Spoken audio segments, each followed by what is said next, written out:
परिपूर्णगुणर्णवाय विश्वोदयस्थितिलयोन्नियतिप्रदाय ज्ञानप्रदाय विबुधासुरसौख्यदुःख सत्कारणाय वितताय नमो नमस्ते। जन्माद्यस्य यतोन्मयादितरतः अर्थेष्वभिज्ञस्वराट् तेने ब्रह्महृदाय आदिकवये मुह्यन्ति यं सूरयः।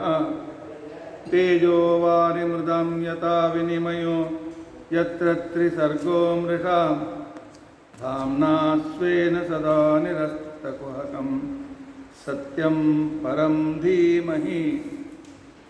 सृष्टिस्थित्यप्यहेया नियतदृशितमो बन्धमोक्षाश्च यस्मात् अस्य श्रीब्रह्मरुद्र प्रभृतिसुरनरद्वीषशत्वात्मकस्य विष्णोर्व्यस्ताः समस्ताः सकलगुणनिधिः सर्वदोषव्यपेतः पूर्णानन्दाव्ययो यो गुरुरपि परमश्चिन्तयेतं महान्तं।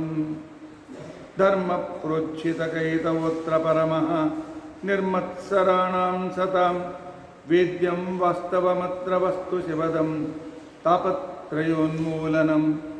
श्रीमद्भागवते महामुनिकृते किं वा परैः ईश्वरः सद्यो हृद्यवरुध्यतेऽत्र कृतिभिः शुश्रूषुभिस्तक्षणात्।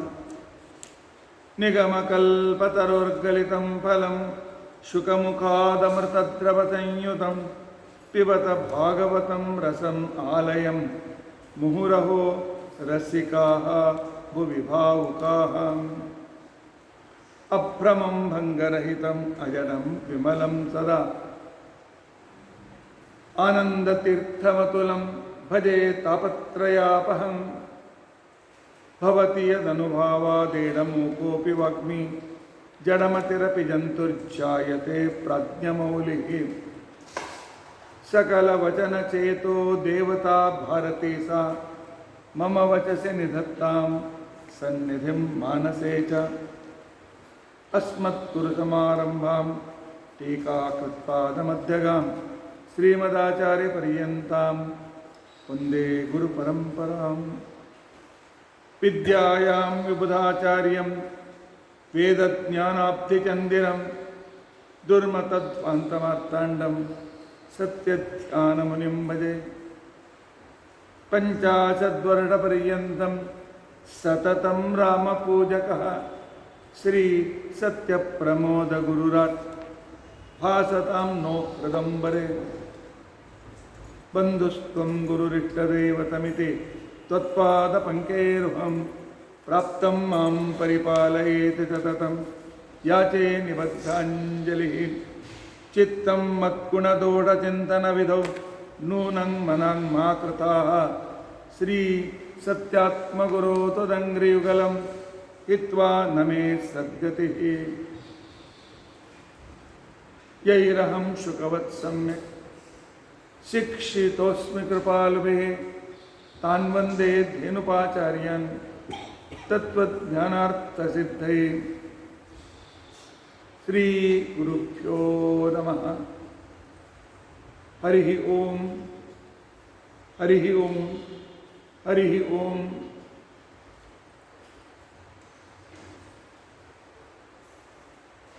स्वस्तिस्तु असेढ सन्मङ्गलानि सन्तु। श्लोकैक श्रवणपठनमात्रेण वक्तुश्च श्रोतॄणां निखिल कलिकृत कल्मषापनोदनपुटतरे धर्माद्य पुरुषार्थ साधनीभूते। अद्य श्रीमद्भागवत प्रथमस्कंद कथा प्रारंभे सति किंचित् पूर्वकथानुवादः।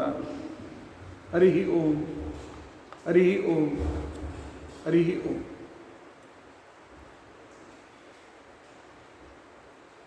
हरे राम राम राम हरे हरे। हरे कृष्णा कृष्ण कृष्ण हरे हरे हरे राम राम राम हरे हरे, हरे कृष्णा कृष्ण कृष्ण हरे हरे, हरे राम राम राम हरे हरे, हरे कृष्णा कृष्ण कृष्ण हरे हरे, हरे राम राम राम हरे हरे, हरे कृष्णा कृष्ण कृष्ण हरे हरे, हरे राम राम राम हरे हरे, हरे कृष्णा कृष्ण कृष्ण हरे हरे, हरे राम राम राम हरे हरे, हरे कृष्णा कृष्ण कृष्ण हरे हरे, हरे राम राम राम हरे हरे, हरे कृष्णा कृष्ण कृष्ण हरे हरे, हरे राम राम राम हरे हरे, हरे कृष्णा कृष्ण कृष्ण हरे हरे, हरे राम राम राम हरे हरे, हरे कृष्णा कृष्ण कृष्ण हरे हरे। श्री गुरुभ्यो नमः। हरि ओम, हरि ओम, हरि ओम। कल भागवत के महात्म्य हमने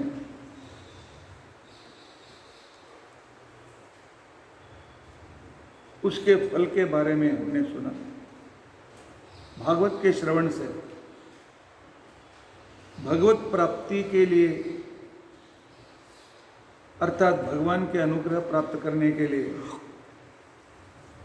3 दोषों से हमें दूर होना पड़ता है। पहला दोष है स्वार्थ, मोह और अज्ञान। उन तीनों को दूर करने के लिए हमें चाहिए भक्ति, ज्ञान और वैराग्य, और ये तीनों भागवत के ग्रंथ में परिपूर्ण रूप से प्राप्त होते हैं। इतना ही नहीं, भागवत के श्रवण से मरणासन्न ज्ञान वैराग्य कैसे उजागर हो गए, उसके हमने नारद की कथा में हमने देखा। नारद और सनत कुमार की कथा में। इतना ही नहीं, हमें अगला जन्म, योग्य जन्म प्राप्त होना बहुत जरूर है। उत्तम जन्म प्राप्त किए ना हमारी साधना पूर्ण नहीं होती है, तो इसके लिए भागवत का श्रवण अत्यंत आवश्यक है। जब तक हम जिंदा रहते हैं तब तक सुख से रहें, साधना करते रहें, और बाद में उत्तम गति और उत्तम जन्म की प्राप्ति के लिए भागवत की अत्यंत आवश्यकता है। तो इस संदर्भ को हमने कल विस्तार रूप से सुना। इसके साथ और एक कथा प्राप्त होती है। जब परीक्षित को शुकाचार्य जी भागवत सुनाने वाले हैं, यह विषय जब इंद्र को मालूम पड़ा, देवताओं को मालूम पड़ा, देवता और इंद्र शुकाचार्य जी के पास आ गए। शुकाचार्य जी, ये परीक्षित आपको क्या दे सकता है? ये तो 7वें दिन मरने वाला, इसलिए आप एक काम कीजिए, देवलोक को चलिए। असंख्य देवता आपके मुंह से भागवत सुनना चाहते हैं, तो इसके लिए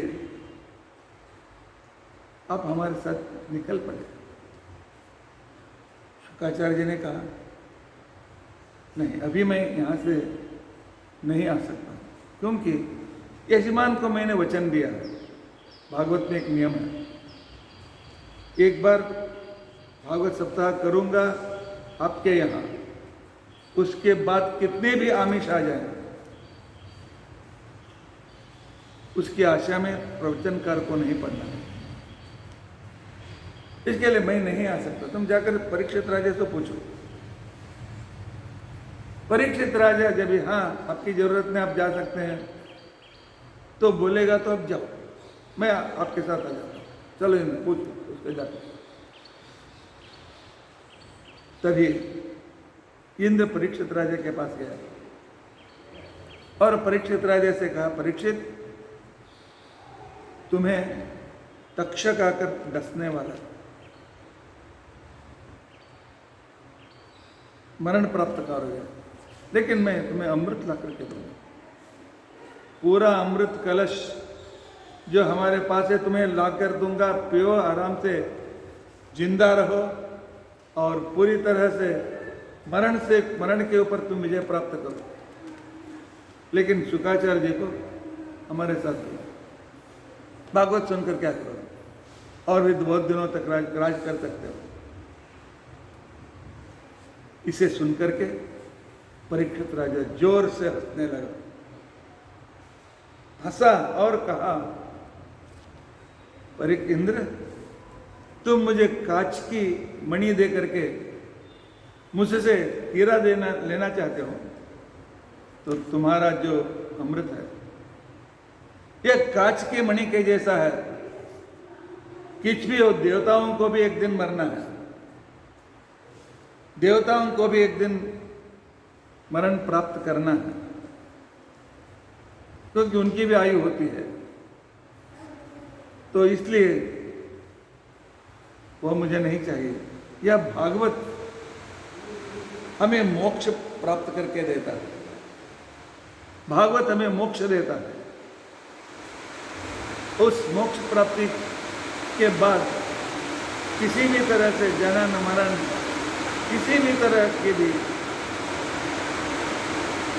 तो वहां पर भय नहीं रहता है, सिर्फ सुख रहता है। तो इसके लिए मुझे आपको अमृत नहीं चाहिए, लेके जाइए, और मुझे शुक्राचार्य जी का भागवत चाहिए, क्योंकि यह हमें मोक्ष देने वाला है, शाश्वत सुख देने वाला है।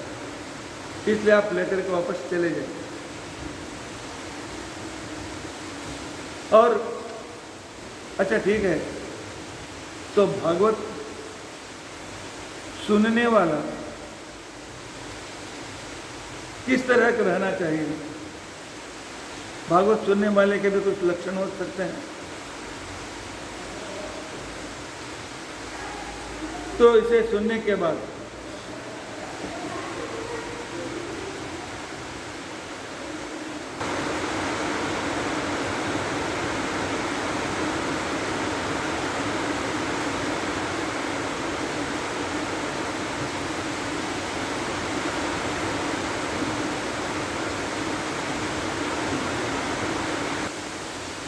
इस भागवत में क्या विषय है, भागवत क्यों सुना है?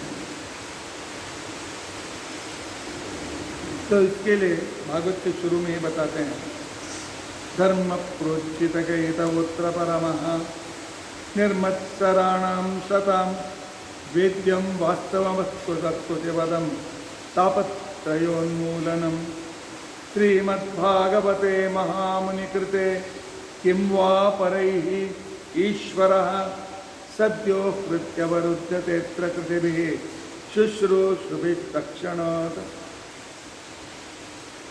कोई ग्रंथ सुनने से पहले हमारे मन में अनेक संशय आते हैं कि इस ग्रंथ को जो भी बताया गया है सब कुछ सच है क्या? जो भी कथाएं आए हैं ये सत्य कथा है क्या? और यहाँ आदमी को कैसा रहना चाहिए, वैसे रहने से आदमी सुखी हो सकता है क्या? जो प्रश्न कल इन्होंने पूछा था, तो उस प्रश्न के शुरू में ही भागवत में पूछा गया है। तो इसके लिए वेदव्यास जी उत्तर देते हैं, भागवत में प्रोज्झित कहितव धर्म का उपदेश है। भागवत का सब्जेक्ट मैटर है कि कयितव मतलब दूसरों को फंसाना, दूसरों को फंसा करके कुछ झूठ बोल करके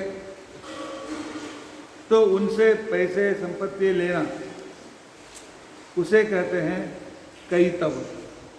कयितव मतलब किसी तरह से उसको फंसाना, टोपी डालना। लेकिन इस भागवत में प्रोज्झित कयितवो धर्म,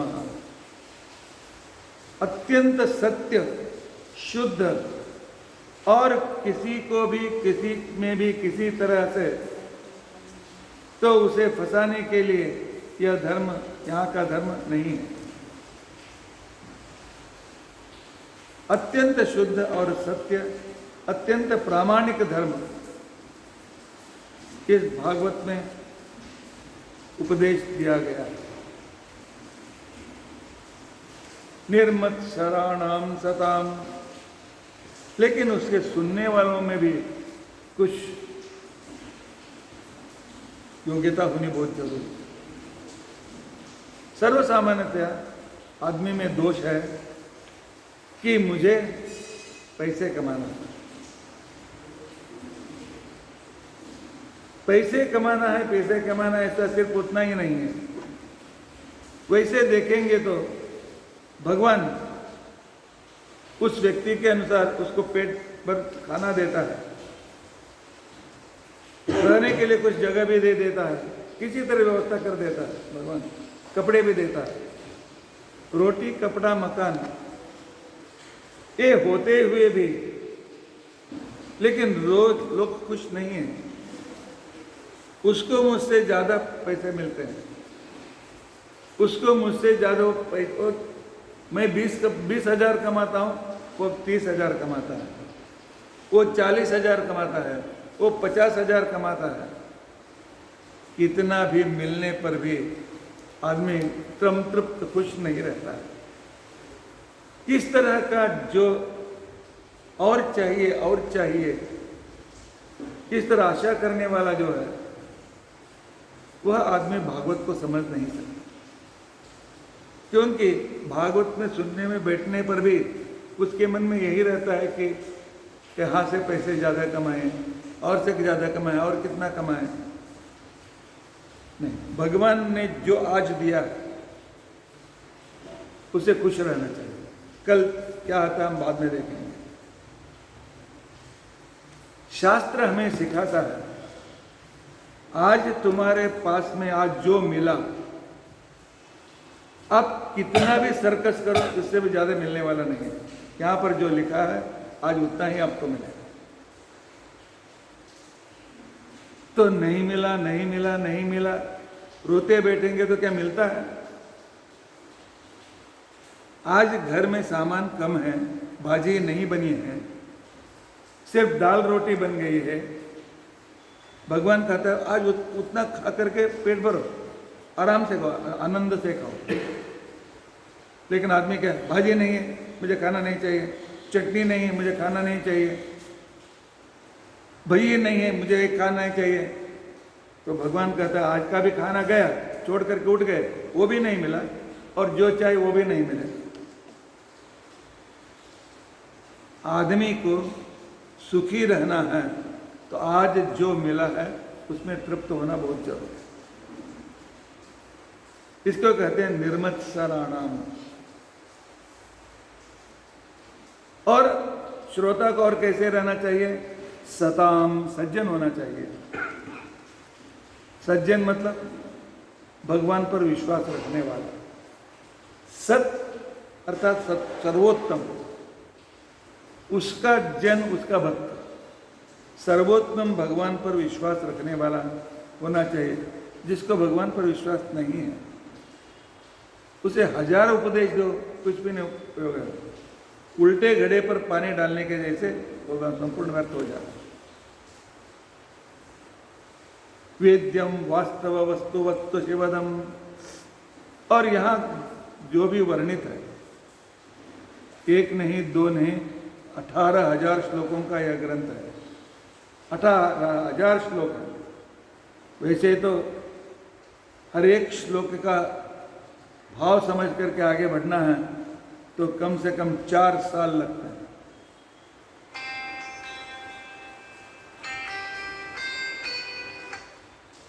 क्योंकि हमने जब हमें लॉकडाउन हुआ और बाद में 2-2.5 साल तक तो कोरोना रहा, हम उस समय में लोगों को बुला नहीं सकते थे, इसलिए मैंने उस समय हर एक श्लोक का भाव समझाने के लिए भागवत की यह ऑनलाइन भागवत शुरू किया। वो पूरा होने के लिए 4 साल लगे। 1200 या 1300 से ऊपर एपिसोड्स हैं पूरे भागवत सुनने के लिए। तो पूरे भागवत में क्या कहा गया है? जो सत्य है उसी सत्य को यहां पर बताया गया है। वास्तवम वस्तु, ठीक है, कितना 18,000 सुन करके हमें क्या फायदा? इसे क्यों सुनना चाहिए? तो भागवत वेदव्यास जी कहते हैं तापत्रयोन्मूलनम, भागवत का श्रवण करने से आपके 3 तरह के ताप दूर हो जाते हैं। एक पहला ताप है आधि भौतिक, आधि भौतिक ताप। आप रोज तो टीवी में न्यूज़ में सुनते हैं हिमालय में तो क्लाउड ब्रस्ट हुआ, अनेक गांव बह गए, और कहीं पर हुआ तो बस डूब गया, और कहीं पर अकाल पड़ गया। ऐसा ये जो है दैवी प्रकोप से, अर्थात भौतिक भूतों के प्रकोप से तो जो हानियां होती हैं उन्हें भौतिक ताप कहते जाते हैं, आदि भौतिक ताप। और आदि दैविक ताप हमारे ग्रह के कारण, हमारे जन्म के समय में नक्षत्र दोष होगा, या जन्म के समय में पंचमारिष्ट होगा, या पितृदोष होगा, या और दूसरे दोष होंगे, या देवताओं की अवकृपा से प्राप्त होने वाले, हमारे कर्म के अनुसार होने वाले जो भी पीड़ाएं हैं, हमारी कुंडली में जो पीड़ाएं हैं, हमारे कुंडली में जो अनानुकूलता है, ये सभी भागवत के श्रवण से दूर हो जाते हैं। पुराने समय में जिसकी कुंडली में बहुत पीड़ा है, घर में तो 2-3 लोग हैं, सभी के कुंडली में कोई दोष है, तो हमारे पूर्वज कहते थे कि तुम्हारे घर में भागवत की कथा कराओ, सब कुछ दोष दूर हो जाता है। और आध्यात्मिकता, हमारे मानसिकता, हमारे मन में आशा है, दुराशा है, या हमें रोग है, या घर में बीबी को अच्छा नहीं है, बच्चे को अच्छा नहीं है, कोशिश करने पर भी हमारा व्यापार नहीं चल रहा है, इत्यादि जो मानसिक पीड़ाएं हैं, ये सभी भी इस भागवत से दूर हो जाते हैं। तापत्रयोन्मूलनम, और इसकी रचना ऐरा गैरा व्यक्ति ने नहीं किया है। जो भगवान का साक्षात अवतार महामुनि कृते किम वा परैहि, महामुनि वेदव्यास जी ने लिखा है, और जो लिखा है हर एक सत्य बात लिखा है। यहां पर कोई असत्य बात नहीं लिखा गया। सबसे श्रेष्ठ फल क्या मिलता है? सद्यो कृत्यवरुध्यते कृतिभिः शुश्रूषुभिस्तक्षणात्। जो भागवत सुनते हैं और सुन करके उसे अपनी जिंदगी में लाने की कोशिश करते हैं, इम्प्लीमेंटेशन करते हैं यहाँ के नियमों को, उन्हें भगवान साक्षात अपना दर्शन देते हैं। भगवान का दर्शन हुआ, उसे अपरोक्ष ज्ञान कहते हैं। बस उसके बाद और किसी की जरूरत नहीं, हमारे सभी पाप नष्ट हो जाते हैं और जनन मरण के चक्र से पुनरपि जननम पुनरपि मरणम पुनरपि जननी जठने शरणम शयनम, यह जो है वह सब कुछ निकल जाता है। इसलिए भागवत का श्रवण करना चाहिए। अच्छा ठीक है, भागवत में क्या विषय है और भगवान पर विश्वास हम क्यों रखें? आपने कहा भागवत सुनने वालों को भगवान पर विश्वास रखना बहुत अत्यंत आवश्यक है। ये भगवान कौन है? जब दिखाई तो नहीं देते हैं, हम उस भगवान को क्यों माने? कहाँ का भगवान, कौन क्या नहीं? लोगों का कहना है कि भगवान भगवान नाम बता करके ये ब्राह्मण लोग दूसरों से पैसे कमाते हैं। ऐसा नहीं। भागवत आरंभ से ही कहता है, उसका मंगलाचरण श्लोक ऐसा है, जन्माद्यस्य यतोन्मयादितरतः अर्थेष्वभिज्ञस्वराट् तेने ब्रह्महृदाय आदिकवये मुह्यन्ति यं सूरयः तेजो वारिमृदां यथा विनिमयो यत्र त्रिसर्गो मृषा धाम्ना स्वेन सदा निरस्तकुहकं सत्यं परं धीमहि। जन्माद्यस्य यतः, भगवान नहीं है तो आप इस जमीन पर बैठे हुए हैं। क्यों बैठे हैं? तो जमीन में ग्रेविटेशन फोर्स है, गुरुत्वाकर्षण शक्ति है, इसलिए आप बैठे हैं। यदि उसको आपने किसने दिया? आपने दिया, आपके पिताजी ने दिया, आपके चाचा जी ने दिया, आपके दादा ने दिया, या प्राइम मिनिस्टर ने दिया, या प्रेसिडेंट ने दिया, या साइंटिस्ट ने दिया, किसने दिया? आजकल का आधुनिक विचार सरणी वालों का उत्तर है कि यह जो सब प्रकृति अपने आप होती रहती है, नेचर, भगवान की क्या जरूरत है? ग्रेविटेशन अपने आप है, अपने आप है। तो बर्मुला ट्रायंगल में ग्रेविटेशन फोर्स क्यों नहीं?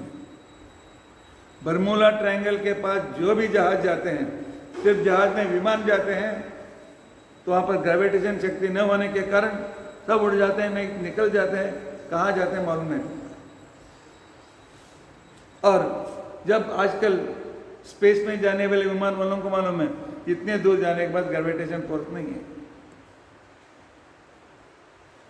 तो नेचर है तो सब जगह पर रहना चाहिए।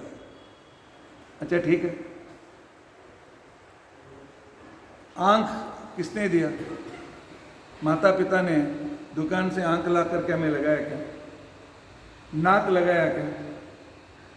हाँ, हमारे हार्ट को किसी दुकान से ला करके जोड़ा क्या? असेंबल किया क्या? हमारी किडनी, हमारे लिवर, ये सब कहाँ से आए?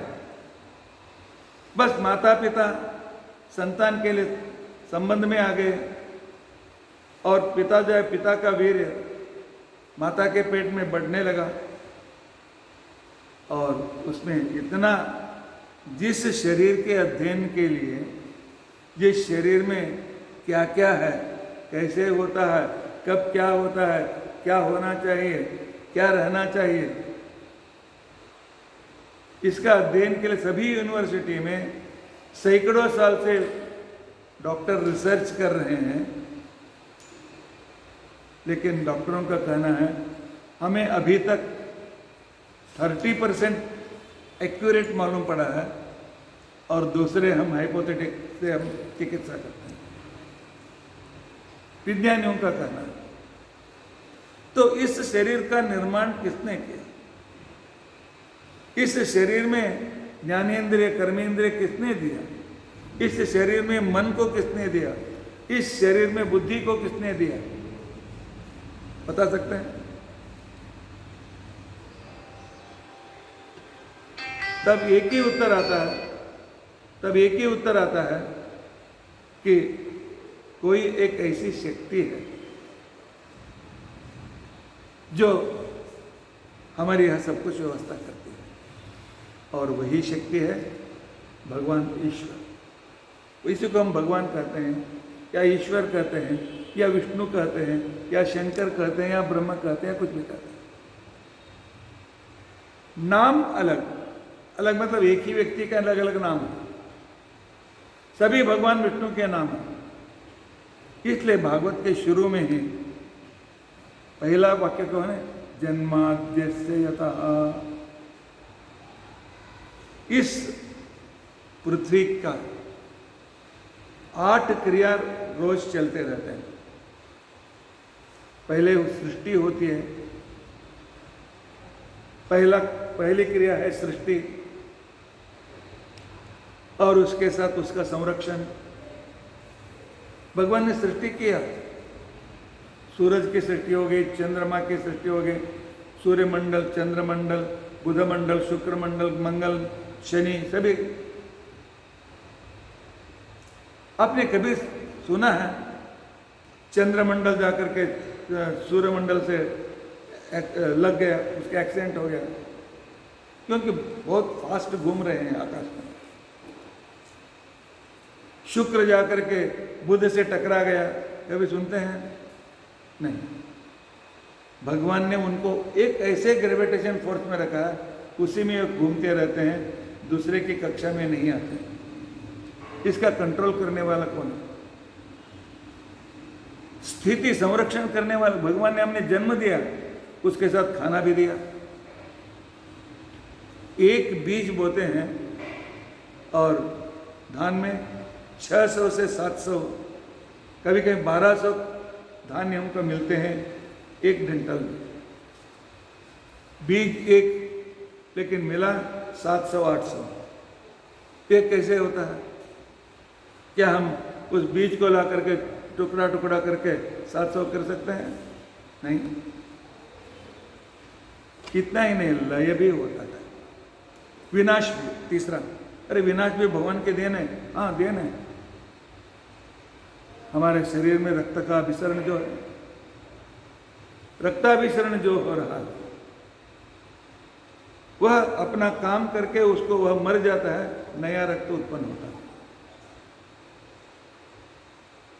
यह रक्त अपना काम किया, ऑक्सीजन देने का काम किया, वह नष्ट हो जाता है और दूसरा नया रक्त शुरू हो जाता है, शरीर में उत्पन्न होता है।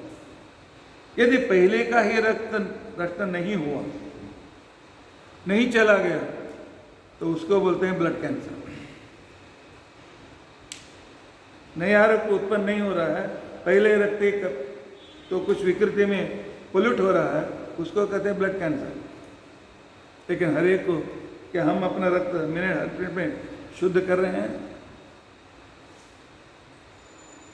और हम श्वासोच्छ्वास लेते हैं, ऑक्सीजन लेते हैं, कार्बन डाइऑक्साइड छोड़ते हैं, और ये लंग है, सब मिलकर कितना बड़ा होगा? ज्यादा ज्यादा। उस लंग्स में 70 अब्ज ब्रोंकियां, छोटे छोटे छोटे छोटे।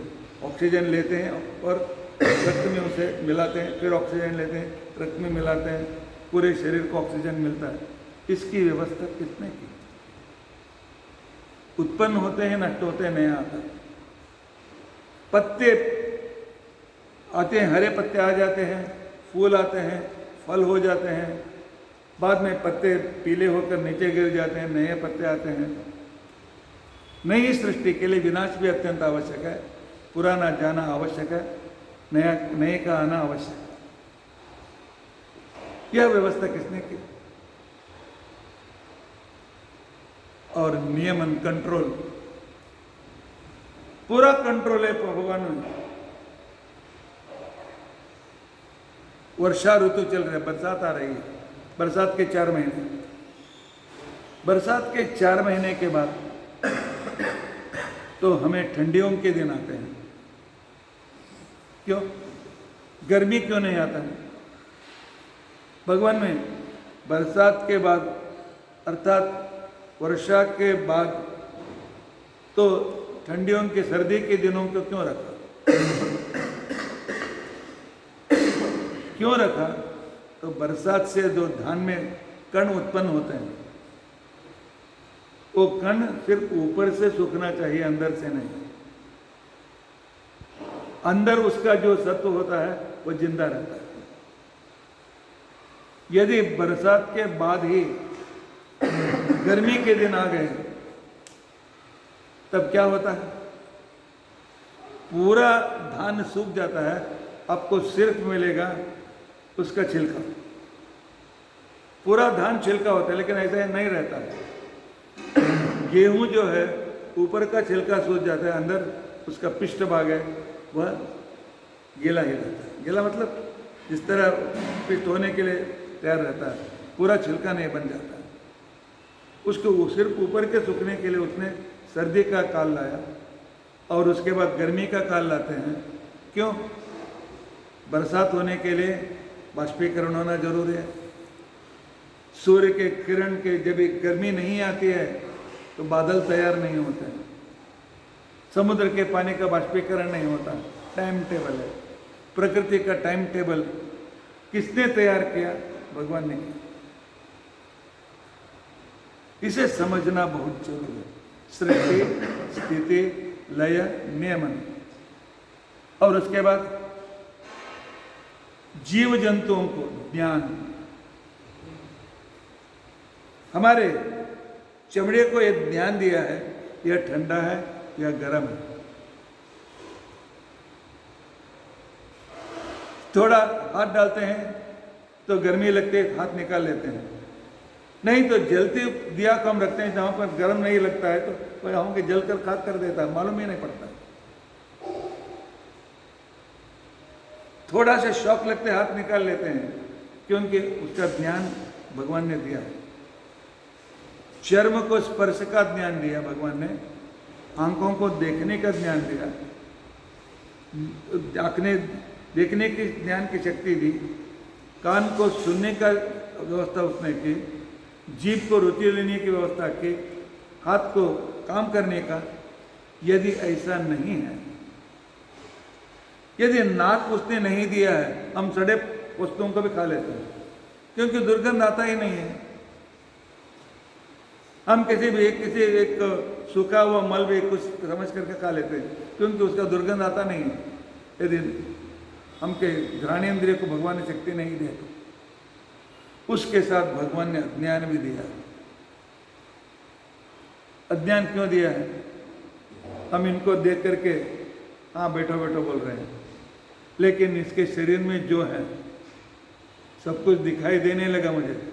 रक्त, मांस, वो सब अंदर सब गंदा भरा हुआ है, वो दिखाई देने लगा तो हे भूत है इधर चल जाओ, हम उसे भगा देते हैं। और हमारी जिंदगी में अब तक कितने दुख आए हैं वो हम भूल चुके हैं। बचपन से जितना दुख हमने भोगा है वो हर एक क्षण हमें याद है, तब हम पागल हो जाएंगे। भगवान उसे विस्मरण कर देता है, भुला देता है। भूल जाओ, आगे बढ़ो। ज्ञान अज्ञान भी इसलिए देता भगवान, और संसार में बंधन देता है। बंधन, लड़का घर में उत्पन्न हुआ, वह जीव कहां से आया माता पिता को मालूम है? वह कौन था, पहले कौन था, अब का हमारा संबंध क्या है? कुछ नहीं। मेरा ऐसा जो भगवान भावना देते हैं, तो दूसरे बच्चों की ओर भावना क्यों नहीं देते हैं? तो यह मेरा लड़का, यह मेरी पत्नी, यह मेरा भाई, ये मेरे पिता, ऐसा जो मोह भगवान जोड़ता है, इसलिए हम दूसरों की हेल्प करते हैं, नहीं तो नहीं करते। तू कौन मैं कौन? यह भगवान के देन नहीं है।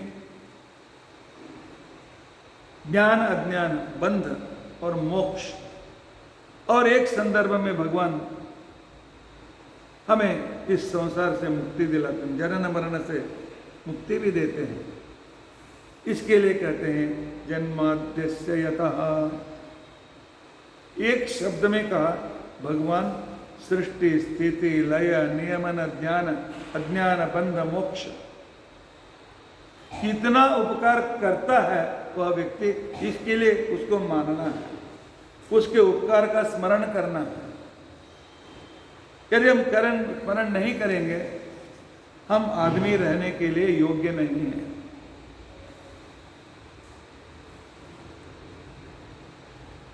आजकल के बच्चे बाप से पूछते हैं कि आपकी बात क्यों माननी चाहिए, आपने हमको जन्म क्यों दिया, तुम अपनी पत्नी के साथ मजाक किया इसलिए मुझे जन्म दिया, क्या बड़प्पन किया।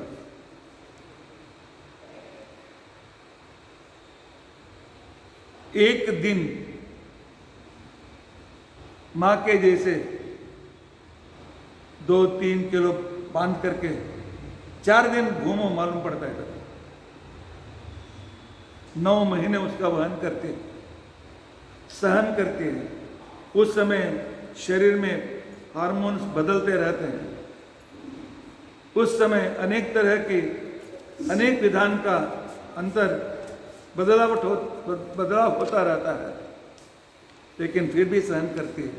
रात को ठीक तरह से नहीं सो सकते और भाग नहीं सकते, भूख लगता है तो उठकर काम नहीं कर सकते, लेकिन फिर भी 9 महीने धारण करते हैं।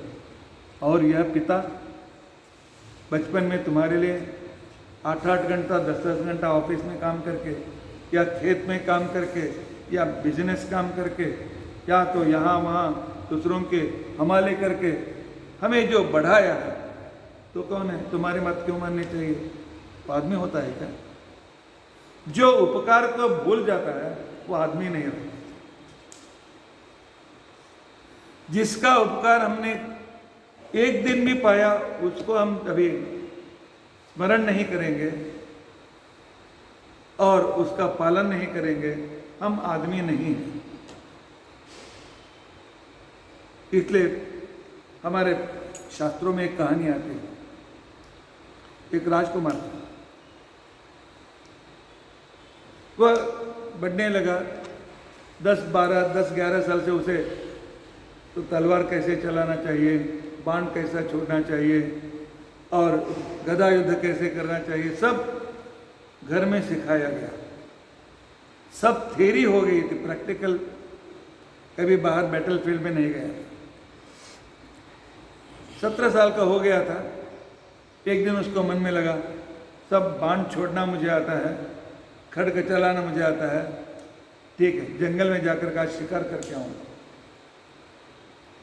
तो शिकार करने के लिए चला, निकल पड़ा। ढूंढ रहा था कोई मिलता है, कोई प्राणी मिलती है, उस पर मैं आक्रमण करूं, उस पर मैं तीर चलाऊं।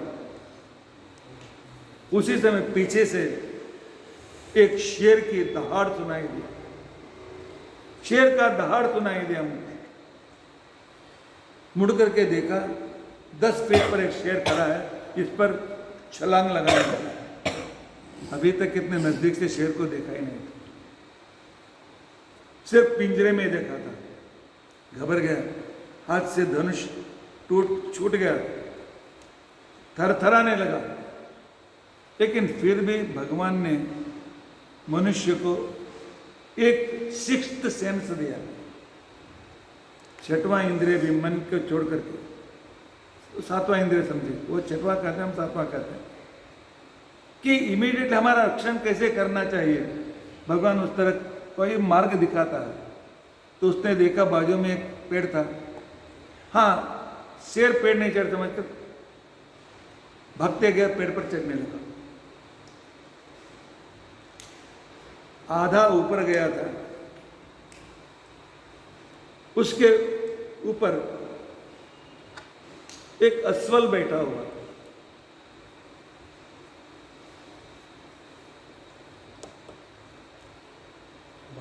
बैठा हुआ था, अस्वल मराठी का शब्द है। एक भालू बैठा हुआ था। ऊपर जाएगा तो भालू मरेगा, नीचे आया तो शेर आकर खड़ा बैठ गया था कि अब मुझे खाएगा, अब क्या करें। ऐसा ही पकड़ करके बैठा, 1 घंटा 2 घंटा हो गया, हाथ थरथराने लगे। तब उस भालू ने कहा कि आप घबराओ नहीं, ऊपर आकर बैठो, मैं तुम्हें कुछ नहीं करूँगा। तो उसके लिए कोई अल्टरनेटिव नहीं था, दूसरा पर्याय नहीं था, और वह ऊपर चढ़ करके एक टहनी के ऊपर बैठ गया। रात हो गई, उसको झपकियाँ आने लगी, नींद आने लगा। तो भालू ने कहा ठीक है, मेरे पास आओ, मेरे मांडी पर, मेरे गोद पर हाथ, अपना सिर रखो और सो जाओ। एक काम, तुम 2-3 घंटा सो जाओ, मैं पकड़ के रखूँगा। बाद में मुझे भी नींद आती है तो मैं सोता हूँ तो तुम मुझे पकड़ कर रखो। हम आपस में, क्योंकि मैं भी नीचे गया तो शेर मुझे खाएगा, तू भी गया तो शेर खाएगा, हम दोनों बचेंगे। तो राजकुमार तो थक गया था, कोई दूसरा अल्टरनेटिव नहीं था, तो उस भालू के गोद में सो गया। भालू ने उसे पकड़ कर रखा। तो शेर ने भालू से कहा, ए भालू, इस आदमी पे पर ध्यान मत दो, इन पर विश्वास मत रखो, ये आदमी जो है विश्वासघाती है, ये हमें पकड़ करके पिंजरे में डाल करके हम लोगों को खिला करके पैसे कमाते हैं। इन आदमियों पर विश्वास मत रखो, ये आदमी हम प्राणियों के शत्रु हैं, और इसलिए मुझे भूख लगा है, उसे गिरा दो, मैं खाकर चला जाऊंगा, तुम आराम से रहो। लेकिन भालू ने कहा नहीं, विश्वासघात मैं नहीं करूंगा। मुझ पर विश्वास रख करके वह सोया हुआ है, विश्वासघात नहीं करूंगा, मैं उसे नहीं गिराऊंगा। 3 घंटे के बाद राजकुमार उठा। तो भालू ने कहा, मुझे नींद आ रही है, मैं पकड़ कर सोता हूँ, मुझे पकड़ कर करो, नीचे में मत नहीं गिरो, ऐसा देखो मैं। तब भालू सो गया। तो शेर ने कहा, ए राजकुमार, भालू पर विश्वास मत रखो, वह तुम्हारी रक्षा क्यों कर रहा है मालूम है?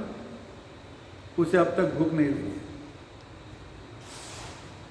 तो भूख नहीं लगी है इसलिए वो बाद में तुम्हें मार करके खाने वाला है। इसके लिए तुम क्या करो, भालू को ढकेल दो, मैं उस भालू को खा करके चला जाऊंगा, मुझे बहुत भूख लगी है। तो राजकुमार ने सोचा, तो भालू भी गया, शेर भी जाता है, मैं आराम से रहूंगा, समझ करके उसने ढकेला। उसने अभी तक उसने मेरी रक्षा की है, मुझे पकड़ करके रखा, सब भूल गया, उपकार भूल गया। जब उसने ढकला, उसने भालू को जाग आ गया, नीचे गिरते तो ऊपर का टहनी पकड़ करके भालू ऊपर ही रह गया। आहिस्ते से चढ़कर फिर ऊपर आ चला, या घबरा गया, अभी हमारे मुझे मारेगा, जान से मारेगा। लेकिन भालू ने कहा, नहीं, मैं तुम्हें नहीं मारूंगा, वचन दिया था, नहीं मारूंगा, बैठे रहो। अब शेर को मालूम पड़ा कोई मिलने वाला नहीं, शेर निकल गया। भालू ने कहा, तुम आदमी होने के लिए, मनुष्य होने के लिए लायक नहीं। जो व्यक्ति जिसका उपकार का पा करके उसे भूल जाता है, वह पशु से भी बदतर है। मैं पशु भालू होकर के तुम्हारी रक्षा मैंने की, तुम्हें नीचे नहीं गिराया, तुम्हें पकड़ करके रखा, और तुम मुझे ढकेल दिया। इसके लिए पागल बन जाओ, शाप दिया। पागल का जन्म नहीं है, कुछ भी समझ में नहीं आता है, चिल्लाता रहता है, पीड़ित रहता है, कुछ भी करता रहता है, क्या खाता है, कहीं करता है, वहीं पर मलमूत्र करता है, सब कुछ करता रहता है पागल। आदमी पागल बन गया तो बस वह मनुष्य पशु से भी बदतर हो गया। और सुबह होते भालू चला गया, वो ससे मेरा ससे मेरा ससे मेरा कहते घूमने लगा। तो राजा ने कहा, राजकुमार गए वापस नहीं आया। उसने अपने सैनिकों से उसे ढूंढने के लिए भेजा। जंगल में वह मिला, उसे लेकर आया। ससे मेरा चिल्लाता रहता था। राजवैद्यों ने देखा, तब राजवैद्यों ने कहा यह रोग दूर होने वाला नहीं। क्यों? इसने उपकार करने वाले को कृतज्ञता की। आदमी में पहला गुण रहता है कृतज्ञता। कृतज्ञता यह पहला गुण है। जो कृतज्ञता छोड़ेगा, आजकल मनुष्य में आदमी मेंटल रिटार्ड क्यों होता है? क्योंकि उसने अपने माता पिता या बंधुओं के उपकार को भूल गया, अपने पति का उपकार भूल गया, अपने पत्नी का उपकार भूल गया, अपने बच्चों का उपकार भूल जाता है। महान रोगी क्यों बनता है? इसी पाप से। हम जब कृतज्ञ हो जाते हैं, हमें खाना खिलाने वालों का ही जब उसका गला हम दबाते हैं, भगवान उसकी क्षमा नहीं करते। और इस तरह जो है, तो जिस भगवान ने हमें यह शरीर दिया, शरीर में अवयव दिए और रक्त दिया, प्राण अपान व्यान उदान समान प्राण दिए, और 24 घंटे सोने के बाद भी हमारा श्वासोच्छ्वास चलता रहता है। कौन पंपिंग कर रहा है? हम, हमारे माता, हमारी माता, हमारे पिता नहीं। वह व्यक्ति है, उसे हम कहते हैं भगवान। अंधविश्वास से हमने भगवान पर विश्वास नहीं रखा। हमने भगवान को अंधविश्वास से माना नहीं है, अनुभव से मानते हैं। तो इसके लिए भगवान को मानना जरूर है, अनिवार्य है, जन्माद्यस्य। अच्छा ठीक है, मैं विदाउट लॉजिक मैं किसी नहीं बता, हम साइंटिफिक रीजन चाहिए मुझे साइंटिफिक रीजन चाहिए। ठीक है, भगवान है, भगवान की कृपा हम पर है। इसके लिए भागवत का दूसरा शब्द है अन्वयात्। भगवान कौन है, कैसे हैं, कैसे उपकार करते हैं, उसके उपकार कितने हैं बताने के लिए अनेक ग्रंथ हमारे 4 वेद उपलब्ध हैं, 18 पुराण उपलब्ध हैं, 6 षडंग वेदों के अंग उपलब्ध हैं, 125 उपनिषद उपलब्ध हैं, ब्रह्म सूत्र उपलब्ध है, भगवत गीता उपलब्ध है। और क्या चाहिए? नहीं, हम ग्रंथ को नहीं मानते हैं। ठीक है, छोड़ दो। इतर अतः लॉजिकल थिंकिंग करो, लॉजिकल विचार करो, तार्किक विचार करो। क्यों? कैसे? यह मोबाइल अपने आप तैयार होकर आया? यह एक वस्तु है। एक वस्तु जब है, इसको करने वाला कोई व्यक्ति है, कोई कंपनी है। अपने आप आकाश से मुझे आकर के मेरे हाथ में नहीं आया। यह किताब है, प्रिंट हुआ है, अपने आप प्रिंट नहीं हुआ है, प्रिंट प्रेस करने वाला कोई था। अर्थात जो वस्तु तैयार होता है, वह वस्तु किसी से भी तैयार किया रहता है, तैयार करने वाला कोई रहता है। इसलिए हमारे यहाँ प्रिपोजिशन है, लॉजिकल प्रिपोजिशन हमारे शास्त्र में है, विश्वम सकर्तृकम कार्यत्वात् घटवत्। यह पूरा विश्व बनाया जाता है, सृष्टि होती है, बिगड़ती है, प्रलय होता है, फिर नई सृष्टि होती है। इसलिए इसे बनाने वाला एक व्यक्ति अनिवार्य है। क्यों? यह एक क्रिया है। घड़ा अपने आप नहीं बनता है, कुम्हार चाहिए बनाने के। संसार में कोई चीज अपने आप नहीं बनती है। हम राम राम करते बैठ गए तो खेत में सब धान उग गए, अपने आप धान तो उसके पीठ होकर के रोटी होकर के आ गए? नहीं, उसके लिए प्रयत्न करना पड़ता है। हमारे भगवान को मानो, लेकिन अपना प्रयत्न मत छोड़ो। सिर्फ भगवान, मैं सिर्फ भगवान का नाम लेता हूं, सब कुछ वो देगा, नहीं देगा। अरे भगवान की मैं स्तुति करता हूं, भगवान आप बहुत श्रेष्ठ हैं, बहुत श्रेष्ठ हैं, आप इतने अवतार लेते हैं, बहुत उपकारी हैं। मैं सिर्फ प्रार्थना करते बैठ गया, भगवान कुछ देने वाला नहीं है।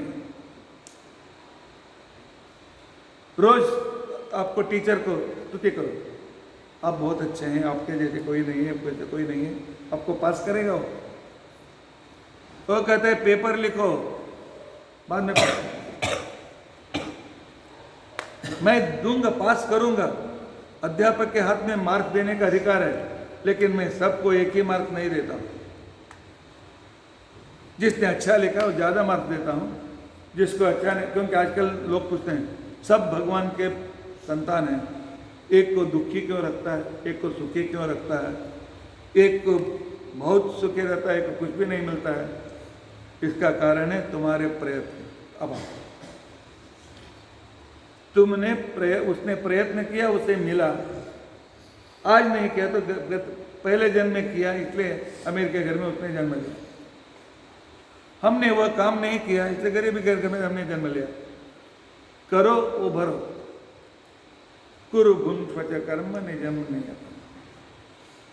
इसलिए हम भगवान को जो मानते हैं, भगवान की क्रियाओं को हम जो मानते हैं, भगवान से प्रार्थना आदि जो करते हैं, अंधविश्वास से नहीं करते। इसके पीछे साइंटिफिक रीजन, इसके पीछे वैज्ञानिक विचार शक्ति है, इसके पीछे लॉजिक है, और हम सुपरस्टिशन नहीं मानते हैं।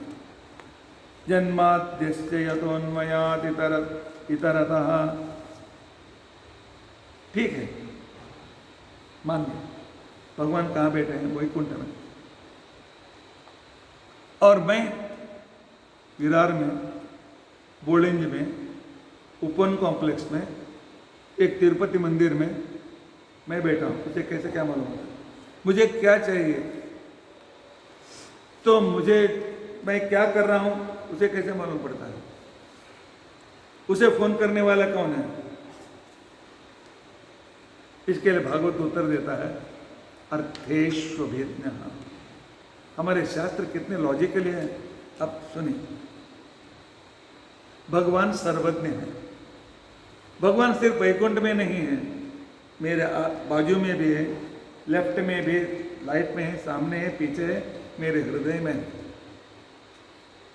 हर एक क्षण देख रहा है मुझे। इतना ही नहीं, अंदर रह करके पूरे शरीर के मशीन चला रहा। इसलिए भगवद गीता में भगवान कहते हैं, हृदयेषु तिष्ठति भ्रामयन् सर्वभूतानि यंत्रारूढ़ानि माया। जैसे यंत्र का मेन भाग पूरे यंत्र को चलाता रहता है, मैं अंदर बैठ करके पूरे शरीर रूपी यंत्र को मैं चला रहा हूं। इसलिए भगवान को कहते हैं अर्थेष्वभिज्ञः, सर्वज्ञ है। इसके लिए बहुत विस्तार से कहने के विचार है, लेकिन हमें 14 दिन में समाप्त करना है।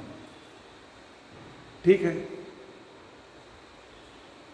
वह भगवान कभी मरा तो क्या करे? वो मर गया था। आज वह भगवान के, उसे वो प्राइम मिनिस्टर चला जाता है, दूसरा आ जाता है, तो उस भगवान को किसी ने नीचे उतार दिया, दूसरा आ गया। हम इतना दिन उसकी पूजा की थी, वो सब व्यर्थ जाएगा ना। वो दूसरा भगवान कहेगा, नहीं नहीं, वो उस भगवान के तुमने भक्ति की, मेरे पास मत आओ। ऐसी अवस्था जब आती है तो क्या करना चाहिए? तो भागवत कहता है स्वराट, स्वयं स्वे राजान, तो स्वयमेव राजा स्वराट, वह सर्वोत्तम है, नित्य है, वह कभी नहीं मरता है और उसे कोई चेंज करके दूसरा उसके जगह पर नहीं आ सकता। अच्छा ठीक है, उसकी भक्ति करने से, उसके नियम परिपालन करने से, उसकी आज्ञा का पालन करने से क्या मिलेगा? हमें क्या मिलेगा? स्वराट, स्वे राजा नहा यश सहा स्वराट, उसके भक्त राजा बन गए, उसके भक्त अत्यंत श्रेष्ठ लोक का उपकार करने वाले बन गए। 5 से 6 साल 7 साल के बीच में रहने वाले प्रहलाद को उसके पिता ने मारने के हर एक प्रयत्न किया, लेकिन भगवान ने उसकी रक्षा की। 5 साल का ध्रुव तपस्या करने से उस पर भगवान प्रसन्न होकर के आ गए। भगवान को माना पांडवों ने, उन्हें विजय मिला। राम के प्रिय भक्त हो गए कपि, इसलिए वे भी युद्ध में जीत सके। जिसने जिसने भगवान की भक्ति की है और भगवान की आज्ञाओं का पालन किया है, और वह अपने जिंदगी में पूर्ण रूप से सफल हुआ है, ऐसे हजारों उदाहरण जो हम आगे कहने वाले हैं। भागवत कहता है ऐसे अनेक कथा तुम्हें हम बताएंगे। ठीक है, वो भगवान हम पर उपकार करेगा, एश्योरेंस किसने दिया? भगवान ने आकर बताया मैं तुम्हारे योगक्षेम देखूंगा, तुम्हारे परिवेश करूंगा, ऐसे भगवान ने आपको बताया है क्या? तो उसके लिए भागवत उत्तर देता है तेने ब्रह्म हृदय आदि कवये।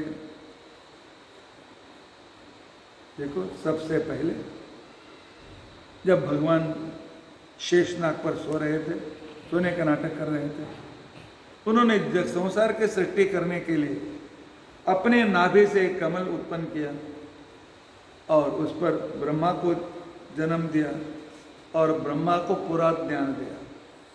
ब्रह्मा जो है हमारे सभी जीवों का प्रतिनिधि है। जीवों के प्रप्रथम जीव ब्रह्मा जी हैं, उन्हें उपदेश दे करके, उन्हें सब कुछ बता करके भगवान ने एश्योरेंस दिया है तुम लोगों को भी मैं उद्धार करूंगा, चिंता मत करो। इसके लिए उससे उदाहरण है तेने ब्रह्महृदाय आदि कवये मुह्यन्ति यम सूरयः। कितना भगवान उपकार करता है, इतना भगवान जन्म से लेकर के मरने तक हमारे साथ है, हर एक तरह की हमारी सहायता करता है, हर एक तरह से हमारे सब कुछ योगक्षेम देखता है। तो फिर भी लोग नास्तिक क्यों बनते हैं? फिर भी लोग भगवान को न मानने वाले बहुत लोग हैं, ऐसा क्यों? इतना सब कुछ होते हुए भी ऐसे नास्तिक क्यों हो जाते हैं? भागवत उत्तर देता है मुह्यन्ते यम सूरयः।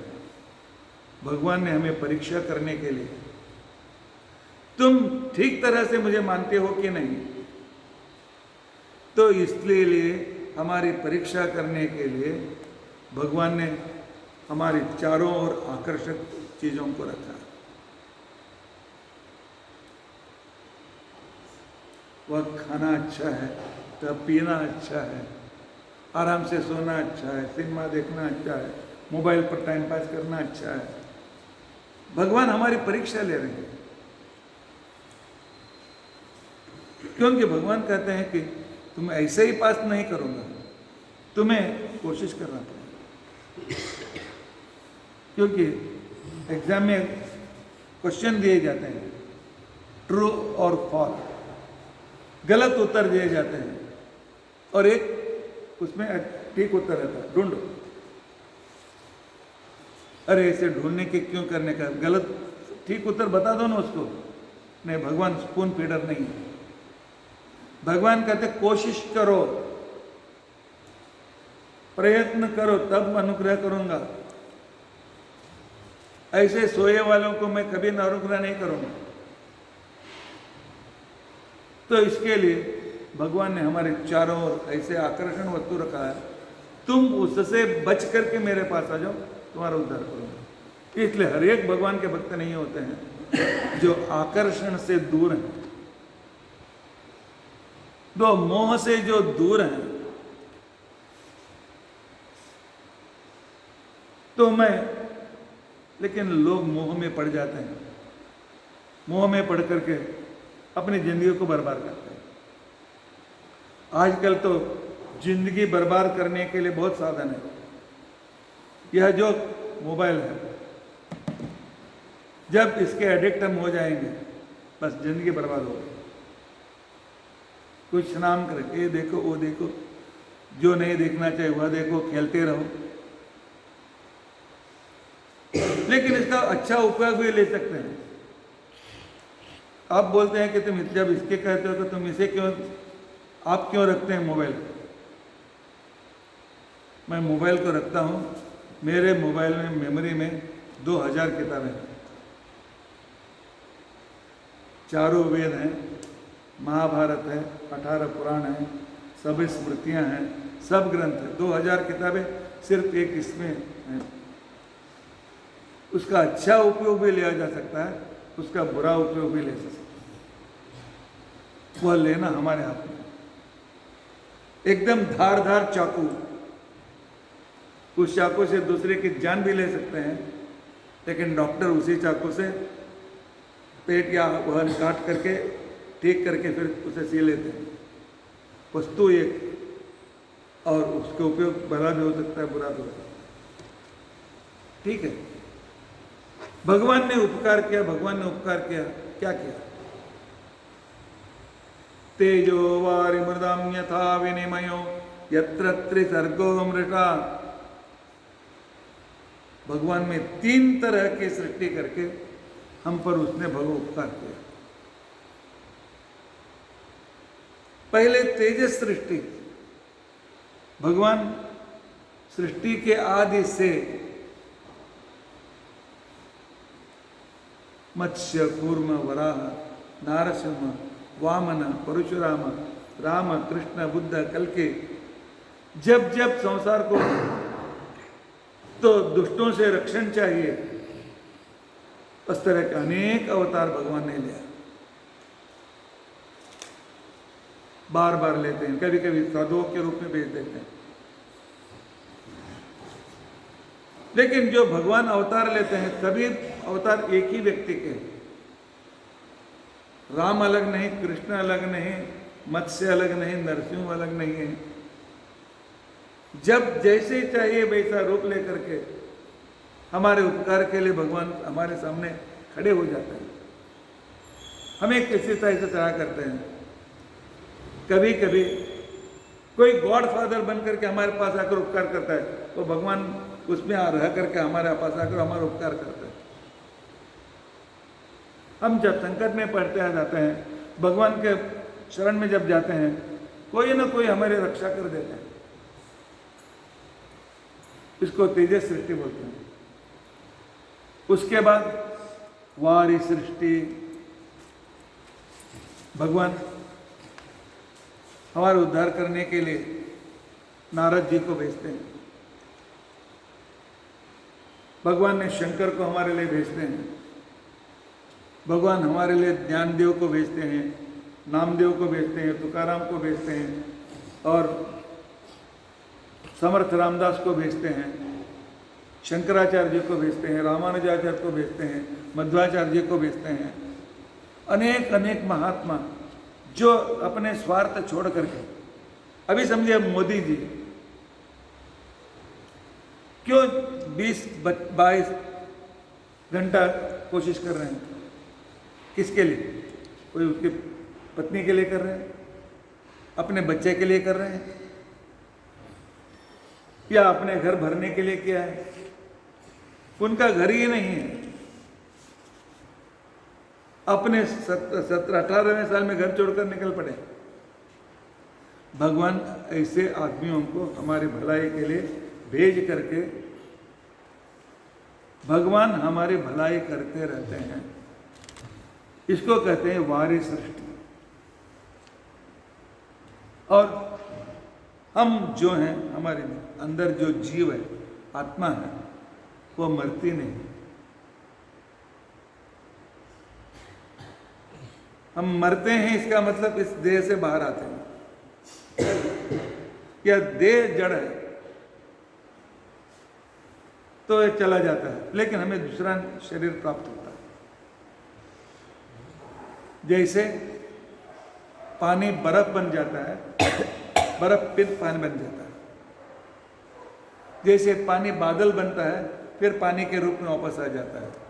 इसी तरह जीव कभी शरीर में आकर के चलन वलन करता है, कभी शरीर से निकल पड़ करके मूल रूप में चला जाता है, फिर वापस आ जाता है।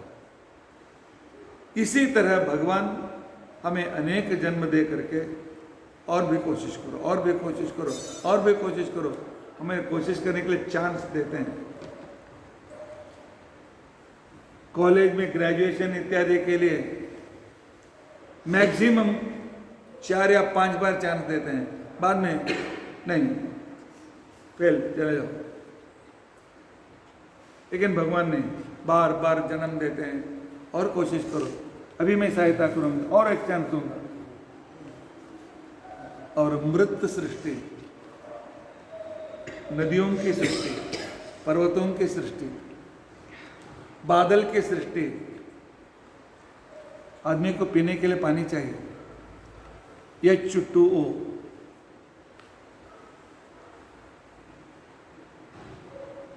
वाटर, हाँ, वो क्या क्या है उसमें?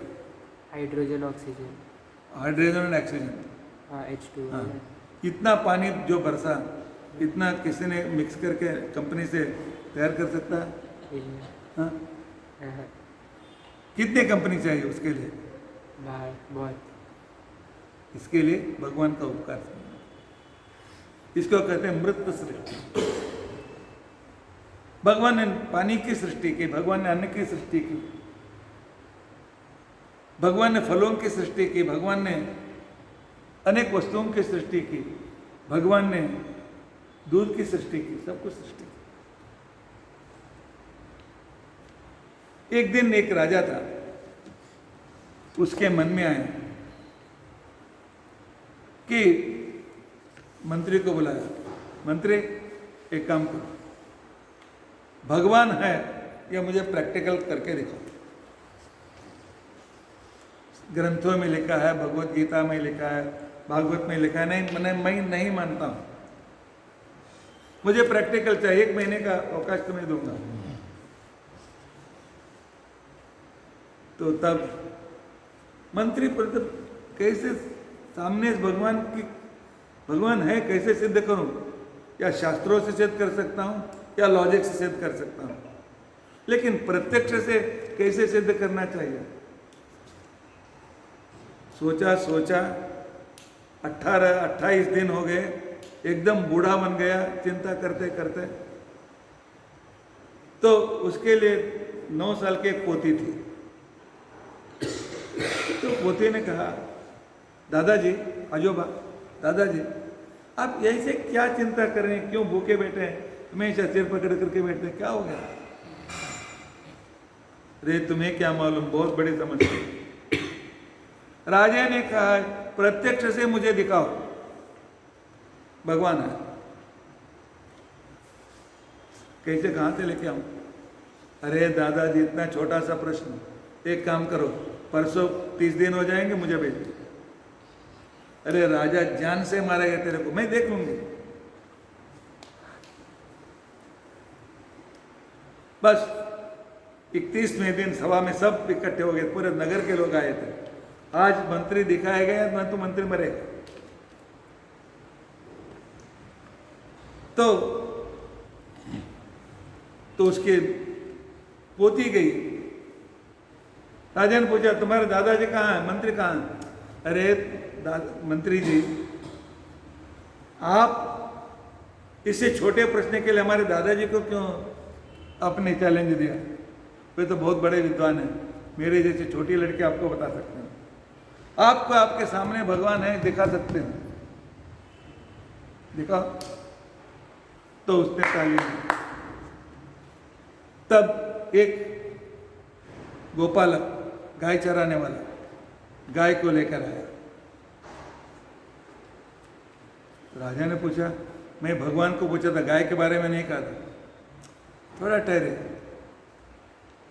तो उसने कहा कि थोड़ा उसका दूध निकाल कर निकालो, एक पांडे में उसने तन से दूध निकाला। तब वो लड़की उस तो गाय चराने वाले को पूछती है, तुम ये दूध जो देती है इसके लिए रोज कितना दूध पिलाती हो? कितना, गाय को कितना दूध पिलाते हो? सब लोग हंसने लगे। लड़के ने कहा मत हंस। तो उसने वो कहता, मैं उसके दूध के लिए चारा देता हूँ और उसके घास भूस देता हूँ और उसके लिए खुराक देता हूँ। अच्छा, जो देते हो लेके आओ। एक टोकरी में तो थोड़ा घास भूसा सब कुछ लेकर आए। और उस लड़के ने कहा, राजा इतने तुम्हारे विद्वान पंडित हैं बैठे हैं, इसको इन तीनों को मिला करके दूध बना कर देने के लिए बोलो। वही घास जो खाता, वही पानी और वही जो उसके जो खुराक है, इसको मिक्स करके कुछ करके उसको दूध बना के देने के लिए बोलो। राजा यही प्रत्यक्ष है, खाता है घास फूस, देता है दूध। घास फूस से दूध बनता है कभी? क्योंकि यहां पर भगवान का क्रिया है, तुम्हारे सामने प्रत्यक्ष है। वो रॉ मटेरियल अलग, लेकिन उससे जो तैयार हो गया उसका कोई संबंध ही नहीं है। तो राजा निरुत्तर हो गया। अच्छा ठीक है, ये लड़की तुम बताओ, अभी भगवान अभी क्या कर रहे हैं? अभी मैं बताती हूं, बताओ। नहीं, बताने के लिए तुम प्रश्न पूछने वाले हैं, मैं उत्तर देने वाले। प्रश्न पूछने वाला नीचे बैठना चाहिए और उत्तर देने वाला ऊपर बैठना चाहिए। आप नीचे उतरो, मैं सिंहासन पर बैठ करके तुमको उत्तर दूंगी। तो राजा था, ठीक है मैं उतर गया, तुम जाओ बैठो, बताओ। भगवान देखिए, भगवान राजा नीचे बैठ गया, एक लड़के सिंहासन पर बैठ गई। यही भगवान की विशिष्टता है। कब वह कैसे क्या चमत्कार करते हैं बता नहीं सकते हैं। भगवान की इच्छा थी आप नीचे बैठो और मैं सिंहासन पर बैठूं। अर्थात तो भगवान पर विश्वास रखना यह अंधविश्वास नहीं है, यह सुपरस्टिशन नहीं है। ठीक है, भगवान इतना सब कुछ करता है ना, क्यों करता है? उसे क्या मिलता है? बिना कुछ मिले, प्रयोजन मिले बिना कोई काम नहीं करता। संसार में नियम है। आपको कुछ प्रवचन नहीं है, कुछ भी नहीं है, फिर भी रोज आओ, बैठो, जाओ। आप आते हैं क्या? आप आते हैं, यहां पर कुछ सुनने के लिए मिलता है। और मैं प्रवचन करता हूं, भगवान की कृपा होती है, इसलिए कुछ तो हमारे लिए प्रयोजन तो है, कुछ तो लाभ है मुझे। तो भगवान को क्या लाभ मिलता है? हमें सृष्टि करने से, हमें इंद्रिया देने से, हमें शरीर देने से, हमें धान देने से, इस संसार की सृष्टि करने से उसे क्या मिलता है?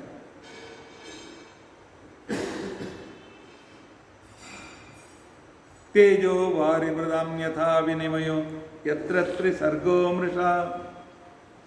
भागवत उत्तर देता है, कुछ मिलता है इसलिए काम करना यह कॉमन स्वभाव है। लेकिन संसार में कुछ ऐसे लोग हैं, दूसरों का भला करना है उनका स्वभाव है, मोदी को क्या मिलता है मुझको बोलो, वो पगार भी नहीं लेता।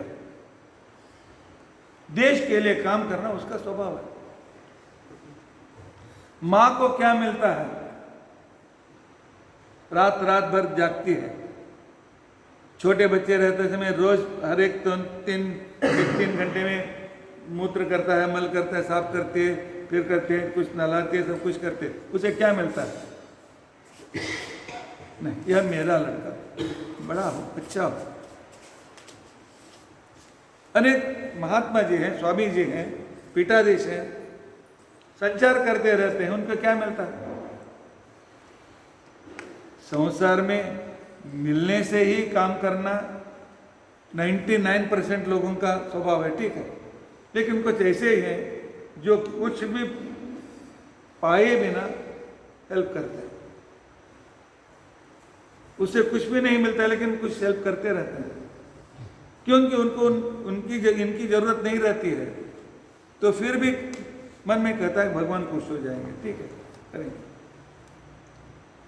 यत्र त्रिसर्गो मृषा, ठीक है,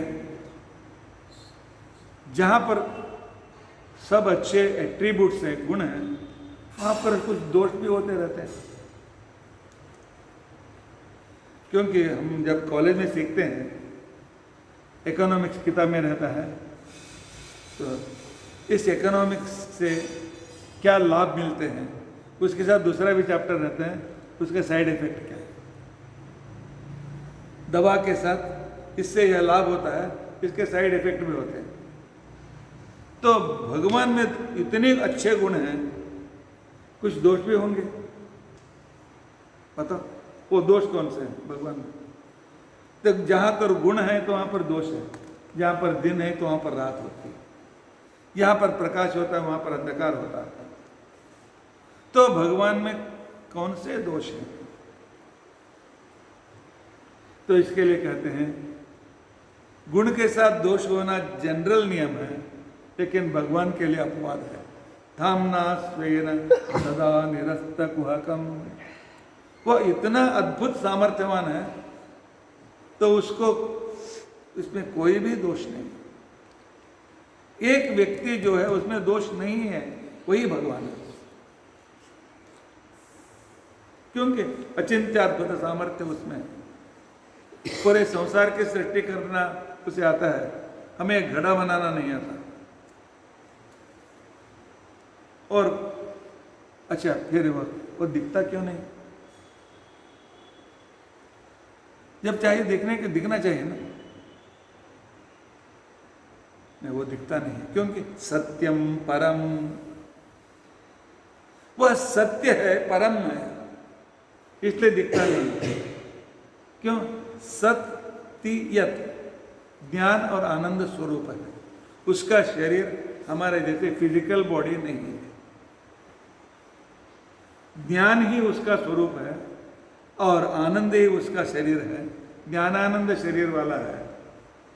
ज्ञानानंद शरीर वाला होने के कारण वह हमें दिखता नहीं, इन आंखों से दिखता नहीं है।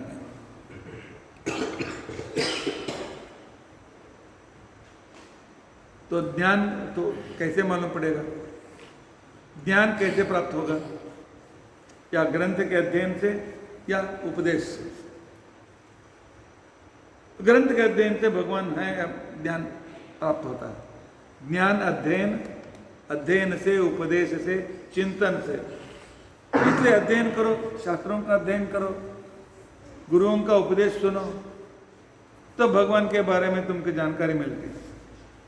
आनंद अनुभव करने से प्राप्त होता है। तो भगवान का उपकार करके, भगवान के चिंतन करके और भगवान के स्मरण करके देखो कितना आनंद होता है। जैसे जैसे भगवान पर प्यार बढ़ने लगता है, अपने आप आनंद प्राप्त होता है। अच्छा, ठीक है। सत्यम परम धीमहि सद्यो हृद्यवरुध्यते कृतिभिः शुश्रूषुभिः तत्क्षणात्। परमात्मा का ध्यान करो, धीमहि, उसके बारे में चिंतन करो, उसके बारे में श्रवण करो, और उसका उपकारों का स्मरण करते रहो। हर एक क्षण में वो हमें कितना उपकार करते रहते हैं, जानने की कोशिश करो। जैसे जैसे कोशिश करके उसका अनुभव लेने लगेंगे तो भगवान का अनुभव आपको अपने पास ही हो जाता है। यह सब हमें भागवत सिखाता है। भागवत में हमें यह सब कुछ हमें मिलता है। इसलिए सद्यो धर्म प्रोच्छित कहितवोत्र परमा निर्मत्सराणाम सताम वेद्यम वास्तवमत्र वस्तु शिवदम तापत्रयोन्मूलनम श्रीमद्भागवते महामुनिकृते किं वा परैरीश्वरः सद्यो हृदय अवरुध्यते कृतिभिः शुश्रूषुभिः। कृति भी भगवान ने जो नियम बनाए उसका इम्प्लीमेंटेशन करो और भगवान के बारे में और भी सुनो, और भी सुनो, और भी सुनो। सुनो, इम्प्लीमेंटेशन चलाओ, भगवान निश्चित रूप से मिलते हैं। और यह भागवत कैसा है? सभी वेदों का सार है, सभी उपनिषदों का सार है। निगमतल कल्पतरोर्गलितं फलम शुकमुखादमृतद्रव संयुतम पिबत भागवतम रसम आलयम मुहुरहो रसिका भुवि भावुका। वेद एक कल्प वृक्ष के जैसे हैं और भागवत उस वृक्ष में फला हुआ फल है। वृक्ष में ही वह पूरा फल गया है। हमारे यहाँ आम को या अमरूद को तोता उसे जब पर उसे चोंच मारकर खाता है वह बहुत श्रेष्ठ फल माना जाता है। हाँ, तोते ने इसको चोंच मारा है तो यह तो मीठा होना ही चाहिए। इसी तरह यहाँ भी शुकाचार्य जी ने इसका उपदेश दिया। इसलिए पिबत भागवतम रसम आलयम। ठीक है, कितना दिन पढ़ना चाहिए? कितना दिन इस भागवत का मनन करना चाहिए? आलयम, मरने तक करते रहो और भी तुमको कुछ नया नया मिलता जाएगा। कम से कम में भागवत का सप्ताह या भागवत का पृष्ठपति सब मिल करके 2000 के ऊपर बात पूरा ग्रंथ मैंने प्रवचन दिया, लेकिन फिर भी हर एक बार नया विषय, नया आनंद मुझे मिलता रहता है। इसलिए आपको जीवन में आनंद चाहिए, आपको सुख चाहिए, आपके संकट को दूर करने का है तो एक काम करो, भागवत का श्रवण करो। पहले 7 दिनों का श्रवण करो या भाद्रपद मास में 15 दिनों का श्रवण करो, जो पृष्ठपदि भागवत कहा जाता है। तब शौनक कहते हैं, सूताचार्य जी, भागवत की महिमा आपने गाई, आप मुझे भागवत का प्रवचन दीजिए, क्योंकि आप भागवत के बड़े श्रेष्ठ ज्ञानी हैं। यानि वेद विदाम श्रेष्ठ भगवान बादरायण अन्ये च मुनयस्तूत परापर विदो विदु वेत्थत्वं सौम्यन सर्वं तत्त्वतस्तदनुग्रहात् ब्रूयुस्निग्धस्य शिष्यस्य गुरवः गुह्यमप्युत। मैंने कल से कहा, सूत और शौनकादि में चर्चा चल रही है, तो शौनकादि ऋषि कहते हैं आप अत्यंत श्रेष्ठ ज्ञानी हैं, सभी पुराणों को पूरी तरह से आप जानते हैं और भगवान के विशेष महिमा को आप जानते हैं। इसलिए हम आपके सामने प्राश्निक के रूप में बैठे हैं, आपने व्यासपीठ आप पधारे हैं और हम पर आप विश्वास कीजिए। और यह जो पहला श्लोक है भागवत का, पूरे 18,000 श्लोकों का प्रतिनिधि है। जन्माद्यस्य यतोन्मयादितरतः अर्थेष्वभिघ्नस्वराट् तेने ब्रह्महृदायादिकवये मुह्यन्ति यं सूरयः तेजो वारिमृदां यथा विनिमयो यत्र त्रिसर्गो मृषा धाम्ना स्वेन सदा निरस्तकुहकं सत्यं परं धीमहि जन्माद्यस्य यतः या पहले स्कंद का सार है। अन्वयात इतरतः यह दूसरे स्कंद का सार है। अर्थेष्वभिज्ञ तीसरे स्कंद का सार है। स्वराट चौथे स्कंद का यह प्रतिनिधि है। तेने ब्रह्म हृदय आदि कवये यह पांचवें स्कंद का यह प्रतिनिधि है। मुह्यन्ति यम सूरयः यह छठवें स्कंद का प्रतिनिधि है। तेजो वारि मृदाम यथा विनिमयः यह सप्तम स्कंद का प्रतिनिधि है। और यत्र त्रिसर्गो मृषा इसमें सातवां, आठवां, नौवें स्कंद का यह तीन शब्द उसके प्रतिनिधि है। धाम्ना स्वेन सदा निरस्तकुहकम यह 11वां जो पद है वह दशम स्कंद का वह प्रतिनिधि है। सत्यम परम यह एकादश स्कंद का प्रतिनिधि है। धीमहि यह द्वादश स्कंद का प्रतिनिधि है।